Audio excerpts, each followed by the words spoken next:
பாய்ந்த மாயாண்டி இல்லாத உலகனையும் அறுவருத்த மாயாண்டி ஏற்றி களவு செய்த உலகனோட வம்சமதை அறுவருத்த மாயாண்டி நிறைய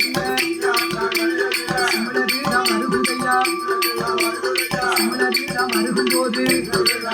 அந்த சீவள பேரி கண்ணதில சீவள பேரி சுடலை என்று பெரியாற்றான் நிறையதில சீவள பேரி சுடலை என்று ஒரு நிலைய வாங்குவானா